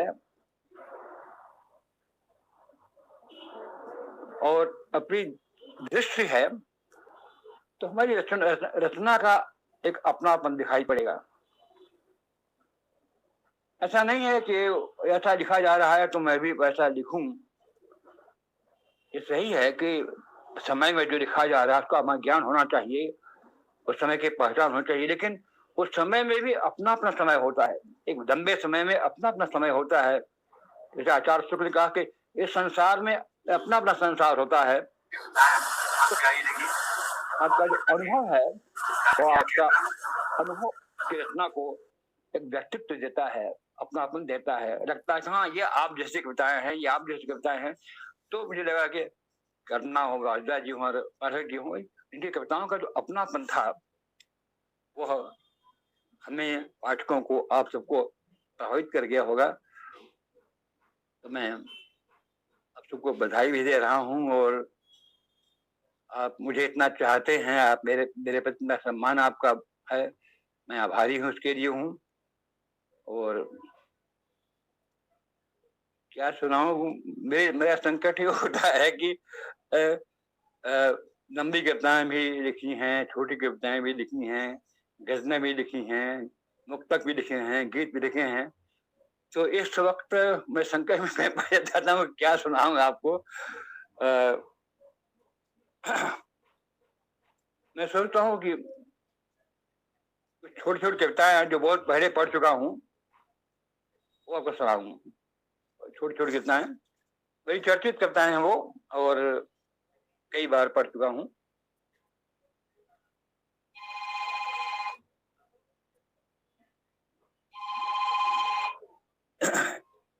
एक कविता है, नदी बहती है। हमेशा आकाश से झरती है एक नदी, और हमेशा ऊपर ही ऊपर कोई पी लेता है। हमेशा आकाश से झरती है एक नदी, और हमेशा ऊपर ही ऊपर कोई पी लेता है। धरती प्यासी की प्यासी रहती है, और कहने को आकाश से नदी बहती है, और कहने को आकाश से नदी बहती है। अब ये एक कविता में चिड़िया आई थी, तो चिड़िया पर वही छोटी सी कविता है। चिड़िया उड़ती हुई कहीं से आई, और देर तक इधर उधर भटकती हुई अपना घोंसला खोजती रही। चिड़िया इधर उधर अपना घोंसला खोजती रही, थक कर एक जली हुई डाल पर बैठ गई। चिड़िया उड़ती हुई कहीं से आई, और देर तक इधर उधर भटकती हुई अपना घोंसला खोजती रही, फिर थक कर एक जली हुई डाल पर बैठ गई और सोचने लगी, आज जंगल में कोई आदमी आया था क्या? आज जंगल में कोई आदमी आया था क्या? दो पंक्तियां हैं एकदम। चारों ओर कांटों का जंगल है, और बीच में एक डरी हुई लता है। चारों ओर कांटों का जंगल है, और बीच में एक डरी हुई लता है। जाओ चले जाओ, यही उसके घर का पता है। जाओ चले जाओ, यही उसके घर का पता है। एक कविता में ये घर, ये किसका घर है? हिंदू का। ये घर किसका है? मुसलमान का। ये किसका घर है? ईसाई का। शाम होने को आई, सवेरे से ही भटक रहा हूँ मकानों के हसीन जंगल में। कहाँ गया वह घर जिसमें एक आदमी रहता था? कहाँ गया वह घर जिसमें एक आदमी रहता था? अब रात होने को है, कहाँ जाऊंगा? अब रात होने को है, कहाँ जाऊंगा? एक कविता है, कलम। हमारे हाथ में सोने की नहीं सरकंडे की कलम है। हमारे हाथ में सोने की नहीं सरकंडे की कलम है। सरकंडे की कलम खूबसूरत नहीं, सही लिखती है। वह विरोध के मंत्र लिखती है, प्रशस्ति पत्र नहीं लिखती है। हम कटघरे में खड़े हैं, खड़े रहेंगे। हम कटघरे में खड़े हैं, खड़े रहेंगे, और कटघरे में खड़े हर उठे हुए हाथ को अपने हाथ में ले लेंगे। राजा कौरव हो या पांडव, हम तो हमेशा बनवास ही झेलेंगे। राजा कौरव हो या पांडव, हम तो हमेशा बनवास ही झेलेंगे। एक छोटा सा बच्चा, हम बच्चे से खेलते हैं। हम बच्चे से खेलते हैं, वो हमारी आंखों में झांकता है, हम उसकी आंखों में झांकते हैं। वो हमारी आंखों में झांकता है, हम उसकी आंखों में झांकते हैं, हमारी आंखों में गिरती हैं उसकी आंखों की मासूम परछाइयां, और उसकी आंखों में झरते हैं हमारी आंखों के कांटेदार जंगल, और उसकी आंखों में झरते हैं हमारी आंखों के कांटेदार जंगल। बच्चे की आंखें धीरे धीरे कांटों का जंगल बनती चली जाती हैं और हम गर्व से कहते हैं बच्चा बड़ा हो रहा है। उसकी आंखें धीरे धीरे कांटों का जंगल बनती चली जाती हैं और हम गर्व से कहते हैं बच्चा बड़ा हो रहा है। एक गजल पढ़ दूं आपसे।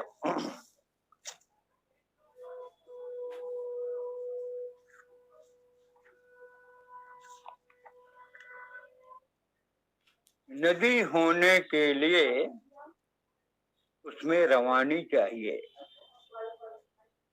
नदी होने के लिए उसमें रवानी चाहिए, आंख होने के लिए आंखों में पानी चाहिए, आंख होने के लिए आंखों में पानी चाहिए। बहुत जागा हूं हकीकत की लपट में दोस्तों, बहुत जागा हूं हकीकत की लपट में दोस्तों, अब जरा सुनूं मुझे कोई कहानी चाहिए, अब जरा सुनूं मुझे कोई कहानी चाहिए। राह में अपने वतन की दहकते दिन साथ हूं, राह में अपने वतन की दहकते दिन साथ हूं, किंतु घर लौटूं तो एक संध्या सुहानी चाहिए, किंतु घर लौटूं तो एक संध्या सुहानी चाहिए।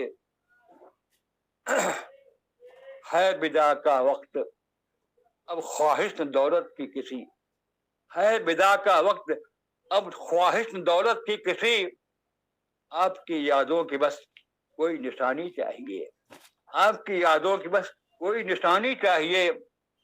सुन रहा हूं दूसरों से जो कथा अपने लिए, सुन रहा हूं जो कथा, सुन रहा हूं दूसरों से जो कथा अपने लिए, सामने हूं आपकी अपनी जुबानी चाहिए, सामने हूं आपकी अपनी जुबानी चाहिए। एक बच्चा खेलता हो मन के आंगन में सदा, एक बच्चा खेलता हो मन के आंगन में सदा, पर सफर में सोच की संगीन सयानी चाहिए, पर सफर में सोच की संगीन सहानी चाहिए। हैं सहे मैंने जुगों से आपके सुंदर कलाम, हैं सहे मैंने जुगों से आपके सुंदर कलाम, अब नहीं अल्फाज अब तो उनके मानी चाहिए, अब नहीं अल्फाज अब तो उनके मानी चाहिए। सीख ली कितनी जुबानें बन गए आलिम जनाब, सीख ली कितनी जमाने बन गए आलिम जनाब, प्यार की भाषा भी तो थोड़ी सी आनी चाहिए, प्यार की भाषा भी तो थोड़ी सी आनी चाहिए। गर्क अंधियारे में धरती और जगमग आसमां, गर्क अंधियारे में धरती और जगमग आसमां, रोशनी अब छीन कर तारों से लानी चाहिए, रोशनी अब छीन कर तारों से लानी चाहिए। नदी होने के लिए उसमें रवानी चाहिए, आंख होने के लिए आंखों में पानी चाहिए। अब जो एक मुक्तक आपको पढ़ दे रहा हूं।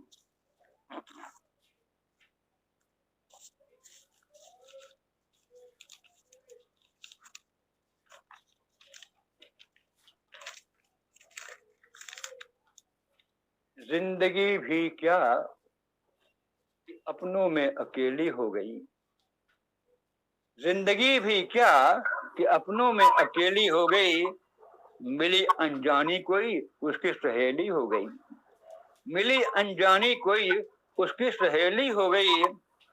खुल गए उत्तर सहज ही कठिन मसलों के कभी, खुल गए उत्तर सहज ही कठिन मसलों के कभी, बात छोटी सी कभी मुश्किल पहेली हो गई, बात छोटी सी कभी मुश्किल पहेली हो गई। अब ये आजादी के दौर और आजादी के बाद का एक मुक्तक है। आज अनमन थी सुबह जाने इसे क्या हो गया, आज अनमन थी सुबह जाने इसे क्या हो गया, पूछ बैठा मैं बताओ क्या कहीं कुछ हो गया, पूछ बैठा मैं बताओ क्या कहीं कुछ हो गया। सुबह बोली रात भर लड़ता रहा, सुबह बोली रात भर लड़ता तिमिर से जो रहा, सुबह बोली रात भर लड़ता तिमिर से जो रहा, आदमी वो हाय मैं आई लिपट कर सो गया, आदमी वो हाय मैं आई लिपट कर सो गया। सुन महाज्ञानी कि तुझसा कोई दीवाना नहीं, सुन महाज्ञानी कि तुझसे कोई दीवाना नहीं, जान तो जग को लिया पर खुद को पहचाना नहीं, जान तो जग को लिया पर खुद को पहचाना नहीं। उड़ रहा है तू दिगंतों तक गगन में बेपनाह, उड़ रहा है तू दिगंतों में उड़ रहा है तू दिगंतों तक गगन में बेपनाह, पर पड़ोसी दर्द में आना नहीं जाना नहीं, पर पड़ोसी दर्द में आना नहीं जाना नहीं। एक और पढ़ रहा हूं फिर। पीते रहे दर्द की मैं आपसी हम साथ ही पीते रहे, एक दूजे के नसीबा की फटन सीते रहे, एक दूजे के नसीबा की फटन सीते रहे।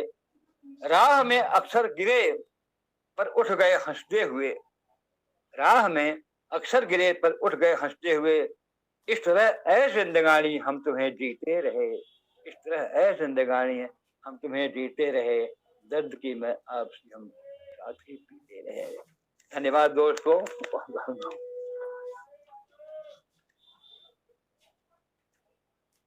बहुत बहुत एक पढ़ने छोटा था लेकिन गुरु जी की कई अच्छी समय देवता और कई अच्छी लंबी कविताएं हैं जिसको सच में एक लंबी कविता नोट पढ़ने का मन था लेकिन उनका नोट कविता थोड़ी पढ़ेंगे गुरु जी? अगर मन हो पढ़ दूं मैं। हाँ हाँ जी पढ़िए, लंबी कविताएं तो आपकी एक पढ़ दे रहा हूँ। कविता है नोट। नोट पड़ा रहता है सिरहाने या घर में कहीं भी तो अच्छी नींद आती है,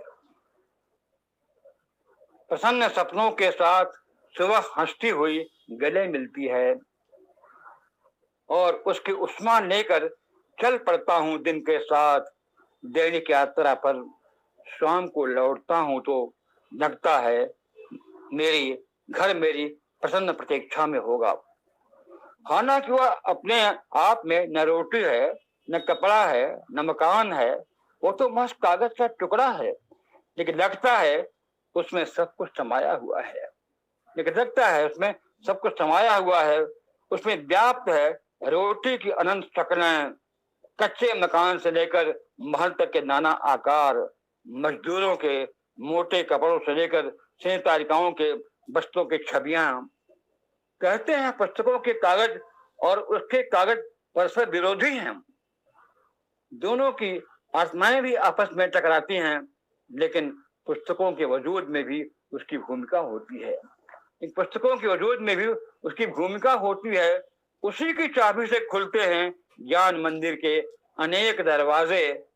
ज्ञान के लिए स्वस्थ मन चाहिए और स्वस्थ मन के लिए स्वस्थ तन, तन के स्वास्थ्य के कुंजी भी तो उसी के पास होती है, जिससे खुलते हैं अस्पतालों और बाजारों के कठिन द्वार। वो पास होता है तो लगता रहता है कि जीवन पथ में आने वाली मुश्किलों से लड़ाई लड़ ली जाएगी। हारने पर भी यह पश्चाताप तो नहीं होगा कि हाय लड़ने के लिए हथियार नहीं रहे। कैसा लगता है जब देखता हूँ उसके 2-4 टुकड़ों के लिए बूढ़े भी भारी भारी सामानों से लदे ठेले बनकर सड़क पर घिसट रहे हैं। कैसा लगता है जब देखता हूँ उसके 2-4 टुकड़ों के लिए बूढ़े भी भारी भारी सामानों से लदे ठेले बनकर सड़क पर घिसट रहे हैं। असरंगे भूखे लोग मौसमों के अतिवादी प्रकोपों की मार सहते हुए जीने के लिए जद्दोजहद कर रहे हैं। छोटे छोटे बच्चे बस्तों की जगह कबाड़ की गंदी गंदी बोरियां पीठ पर लादे गली गली भटक रहे हैं और कुत्ते उन पर भूख रहे हैं। तब सोचता हूँ हे प्रभु, मुझे कागज के ये टुकड़े तो देना, किंतु उतना ही जितने से जीवन की गाड़ी सहज भाव से चल सके और कभी यह अपराध बोध न सताए कि हाय दोस्तों के हिस्से के टुकड़े चले आए हैं मेरे पास। उन्हें असहाय बनाकर ये पसीना बहाती सड़कें, सूनी आंखों भरे फुटपाथ, ये बुझे हुए चूल्हे, ये उदास सुबहें और शामें, करवट बदलती बेचैन रातें इस हाल में इसलिए है ना कि अनेक अर्थ पिशाचों ने उनके हिस्से के टुकड़े कैद कर लिए हैं। उनकी वासना गंदे फूटे पंडारों से बहती रहती है, चारों ओर अपनी बदबू फैलाती हुई। उनके लिए भोग ही प्यार बन गया है। देश तो देश स्वयं अपना घर भी बाजार बन गया है और उनकी रक्षा में मुस्तैद है सरकारी मशीनरी। सियासत हंस हंस कर बतियाती रहती है उनसे रहस्यमय ढंग से। बार बार कविता पूछती है आक्रोश से, आखिर ये कब तक चलेगा।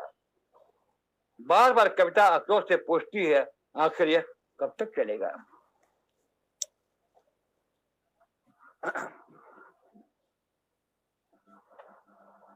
बहुत बहुत धन्यवाद, आभार गुरुजी।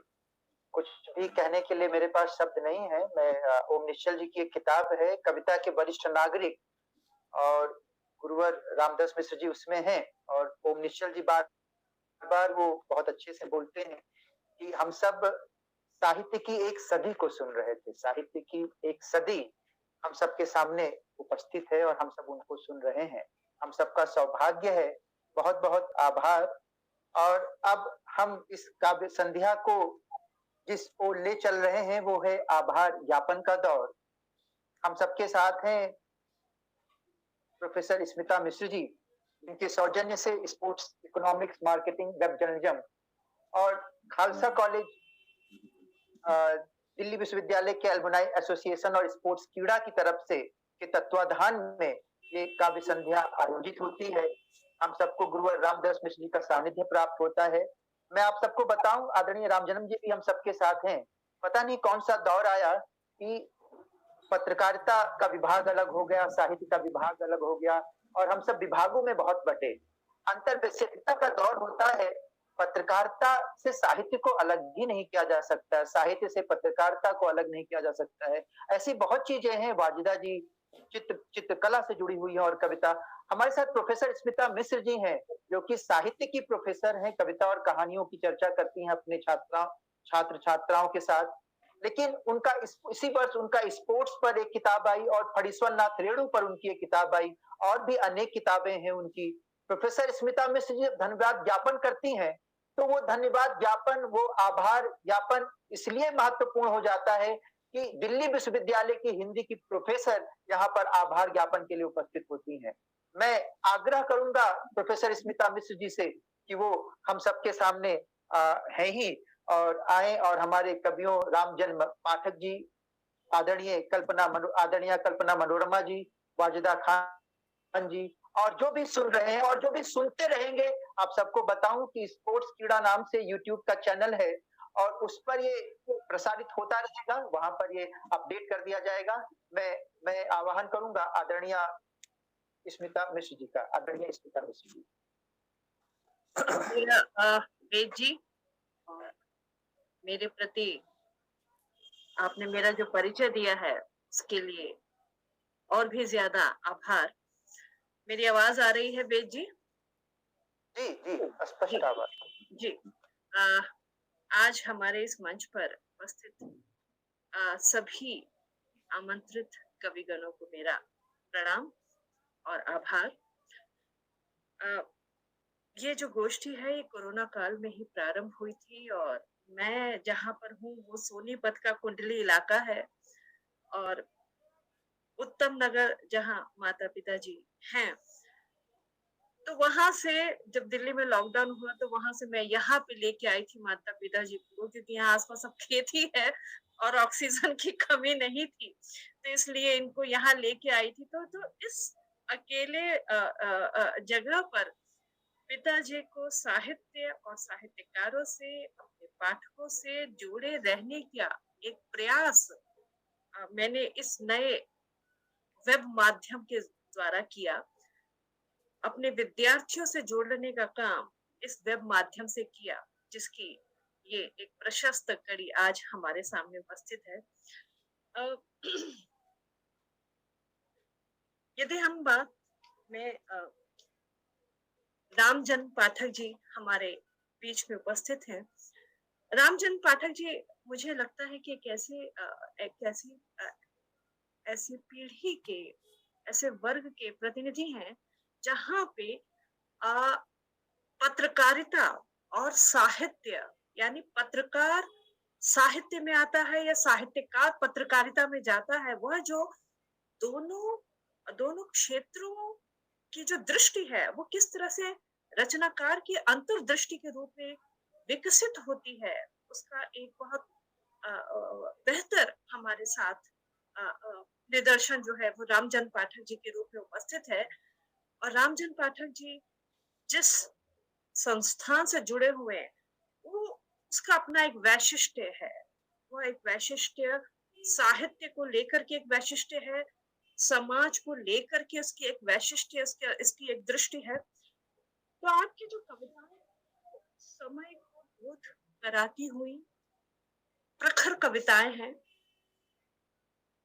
आपने अपने समय के यथार्थ का साक्षात्कार एक पेशेगत रूप में आप जिनसे रोज वाबस्ता होते हैं, उसी के वेव्स को लेकर, उन्हीं रेशों को लेकर के आप अपनी कविता में उसे अभिव्यक्त करते हैं और विसंगत यथार्थ को उघाड़ती ही नहीं है। आपकी कविताएं, आपकी रचनाएं विसंगत और यथार्थ को उघाड़ने के साथ साथ मुझे ऐसा लगता है कहीं ना कहीं आपका एक स्टैंड भी क्लियर करती हैं, एक रास्ता भी सुझाती हैं। और मनुष्यता मूल्यों की जो रक्षा है उसको लेकर के रची गई रचनाएं हैं, जो वास्तविक एक रचनाकार का काम होता है। और समकालीन समय में जो सामाजिक विसंगतियां हैं, मूल्यों का क्षरण है, गांव से पलायन है, शहरीकरण है, मन की पीड़ा है, इन सबको संकुचित करके संश्लिष्ट रूप में आपका साहित्य का संसार क्रिएट होता है, सर्जित होता है। और यदि मैं कहूँ कि वो आप अपनी बात अपने समय की करते हैं, अपनी जमीन की करते हैं, लेकिन अपने समय और अपनी जमीन की बात करते करते आपकी जो बात है वह समय की परिधि और स्थान की परिधि को लांघ करके एक बड़े व्यापक सच के साथ हो जाती है। आप हमारे इस मंच पर आए, आपका आभार। वाजदा खान जी साहित्य और कला से जुड़ी हुई रचनाकार। कविता सुनते समय ऐसा लगता है कि बिंबों के माध्यम से एक चित्र हम देख रहे हैं और आपके चित्र भी मैंने नेट पर ढूंढे तो मुझे लगा कि उन चित्रों को देखते हुए हम कविता पढ़ रहे हैं। तो वही जो पाठक जी पत्रकारिता और साहित्य के साथ जुड़े हैं, वही आपका साहित्य और कला के साथ है। और मैंने कहा चित्र को देखते समय कविता पढ़ने की अनुभूति होती है। प्रकाश और उजाला बारंबार आपकी कविताओं, ये जो बिंब है बारंबार आपकी कविताओं में आए हैं। जैसे मेरे पिताजी की जो कथा साहित्य है उसमें पानी बहुत अलग अलग रूप में आता है। जल टूटता हुआ के रूप में हो, सूखता हुआ तालाब हो, पानी के प्राचीर हो। पानी वही जो मूल्य है, जीवन की मनुष्यता है, मूल्य है, वो किस तरह से समाप्ति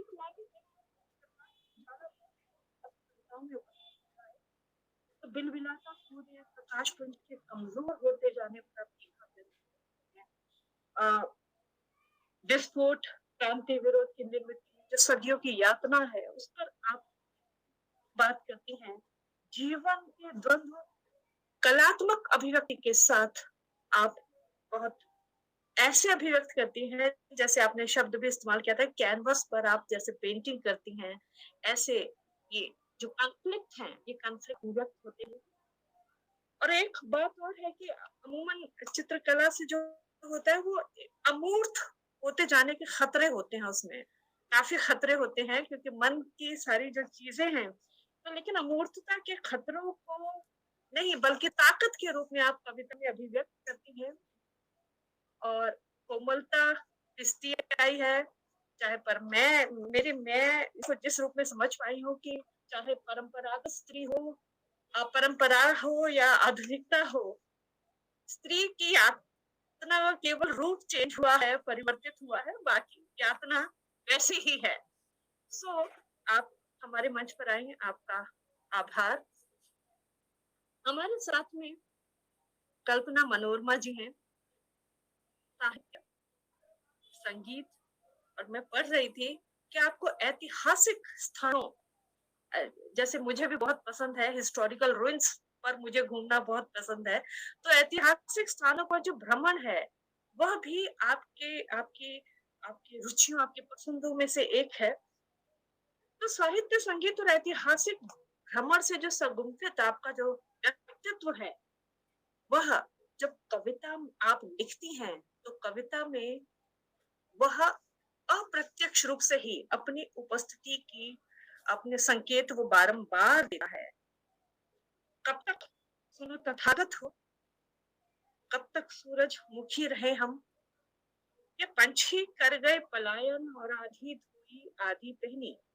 ये तमाम जो बिंब हैं, तमाम जो आप परंपरा से आप जो अभिव्यक्तियां हैं वो लेकर के आ रही हैं, और आधुनिकता विकास के नाम पर मूल्यों का धीरे धीरे छीजते जाना, किस तरह से बच्चे जो हैं वो विकास के, और हम भी बहुत गर्व करते हैं कि हमारे बच्चे विदेश में पढ़ रहे हैं, लेकिन वो वास्तव में आधुनिकता है या यातना है, उस पर आप गहरे से बात करती हैं और संबंधों में आती हुई दूरी को भी संकेत करती हैं। माँ की होती है, वो ऐसा लगता है जैसे बक्से से निकाल करके, बक्से से निकलती है माँ की धोती और स्मृतियों का एक ऐसा संसार खड़ा कर देती है जिसमें नॉस्टैल्जिया भी है, और लेकिन उन चीजों को दोबारा एक पुनर्दृष्टि, पुनरावलोकन भी है। और इन स्मृतियों के सहारे आप स्त्री के संसार, स्त्री की जो नेपथ्य की यात्रा है उसको सामने लेकर के आती हैं माँ की धोती के माध्यम से। और ये चिल्लाने का नहीं, डिजिटल होने का युग है। वर्चुअल यथार्थ कैसे हमारे जीवन का एक्चुअल यथार्थ बनता जा रहा है, इस पर आप ये जो चिंता है बड़ी गहराई से आपकी कविताओं में हमें दिखाई पड़ती है। आप हमारे इस मंच पर आई, आपका अत्यंत आभार। मैं गोष्ठी का जो अंत है वो पिताजी की कुछ पंक्तियों से करती हूँ मैं। पापा की एक गजल है, वो न मंदिर में न मस्जिद में, मुझे पढ़ना बहुत बेहतर तरीके से नहीं आता है, इसलिए मैं पहले से क्षमा मांगती हूँ। दरअसल मैं मूलतः स्पोर्ट्स की कमेंटेटर हूँ, तो मेरी जो पूरी जो शैली है वो स्पोर्ट्स कमेंट्री वाली बन जाती है, तो जिसको मैं बहुत मुझे ठोक पीट करके वापस लाना पड़ता है, इसलिए मैं पहले से क्षमा याचना कर दे रही हूँ। वह न मंदिर में न मस्जिद में न गुरुद्वारे में है, वह पराई पीर वाली आंख की तारी में। खोजते हो तुम शिकारी को कहाँ जंगल के बीच, खोजते हो तुम शिकारी को कहाँ जंगल के बीच, वह तो पोशीदा कहीं भीतर के अंधियारे में। मैंने तो किस्सा सुनाया था किसी शैतान का, मैंने तो किस्सा सुनाया था किसी शैतान का, आपको क्यों शक हुआ आपके बारे में, आपको क्यों शक हुआ वह आपके बारे में है।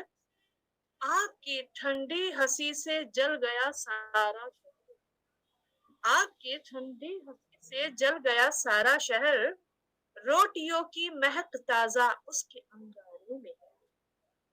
आसमानों की तरफ उठते गए भूदेवता, आसमानों की तरफ उठते गए भूदेवता, फैलती धरती गई पागल से बंजारे में है, पागल से बंजारे में है। और आप लोग आए और हमारे इस रविवार की शाम को उत्तम नगर जहाँ पिताजी रह रहे हैं बीच में पूरा आपने उसे भर दिया, और इस जिसकी अनुगूंज जो है मेरे पिताजी के भीतर 1 हफ्ते तक रहेगी। अगले रविवार तक वो इसी पर मुझसे चर्चा करेंगे। होता यह है कि जब ये गोष्ठी समाप्त होती है उसके बाद हमारे जो पूरे जो 6 दिन हैं वो इसमें रहते हैं। अच्छा अच्छा ये कविता अच्छी थी, ये बिंब अच्छा था, ये चीज अच्छी थी। फिर जो अगले रविवार को जो कवि आने हैं, फिर पापा पूछने शुरू होता है, अच्छा अब कौन आ रहा है, अब कौन आ रहा है। तो ये जो पिताजी के जो साहित्यिक उनकी जो जीवन है उसको कैसे आप लोग, आपकी उपस्थिति, आप लोगों की उपस्थिति भर देती है, उसके लिए। और इस अवस्था में वो प्रसन्न हो जाते हैं इन सारी गोष्ठियों से, तो उसके लिए मेरा बहुत बहुत आप लोगों को आभार। और आप लोगों को समय मिले तो अगले रविवार को आपकी दीक्षा रहेगी। शुक्रिया जी। ये गोष्ठी मैं चंद शब्द कहना चाहती हूँ, जो आप उपक्रम कर रही हैं आदरणीय के लिए, और पिता तुल्य हैं वो हमारे भी। और ये मुझे लगता है ये गोष्ठी नहीं है सिर्फ, ये संवेदनात्मक एक धरोहर है जो आप देती जा रही हैं और जमा होता जा रहा है हमारे पास। इतना संवेदनात्मक लगा है मुझे कभी ऐसा महसूस नहीं हुआ कविता के मंच पर। मैं डरती हूँ कविता के मंच पर जाने, जैसे आप कहते हो कि आप स्पोर्ट की कमेंट्री करती हो, ऐसे मुझे लगता है कि मैं अच्छा वाचन नहीं कर सकती। मेरी अपनी, जैसे मेरा मन जानता है कि मैं बोल नहीं पाती हूँ अच्छा, लिख भले थोड़ा बहुत जो कुछ लेती हूँ सो लेती हूँ। लेकिन आपने सभी के बारे में बोला, बहुत अच्छा बोला, और कविता भी आपने बहुत अच्छी पढ़ी। मैं तो धन्य महसूस कर रही हूँ, बहुत अच्छा लग रहा है। आज की संध्या हमारी मुखर हो गई। बहुत अच्छा। हाँ, कहीं छूट गई थी, हम इसमें संकलन निकाल रहे थे। और आप लोगों ने जो कविताएं यहाँ पे पढ़ी हैं, तो मैं अगर मतलब मैं मान के चल रही हूँ कि आप लोगों को इसमें कोई आपत्ति नहीं है, कोई आपत्ति नहीं होगी। संग्रह में इन कविताओं को ले लिया जाए। तो मैं आपका जो कंसेंट है उसको मैं मतलब बाय डिफॉल्ट मान के चल रही हूँ। और यदि कोई दिक्कत है तो कृपया ओम जी को बता दीजिएगा, क्योंकि ओम जी के द्वारा ही मेरे पास सारी कंटेंट भेजा जा रहा है। जी बिल्कुल, मुझे कोई आपत्ति नहीं, और बड़े मुझे लगता है वो कविता समर जाएंगी उस संचयन में पहुंचकर। मुझे बहुत अच्छा लगेगा, बहुत अच्छा लगेगा। बहुत बहुत धन्यवाद आदरणीय स्मिता जी, और आप सभी को धन्यवाद। अब हम सब अगले सप्ताह, धन्यवाद।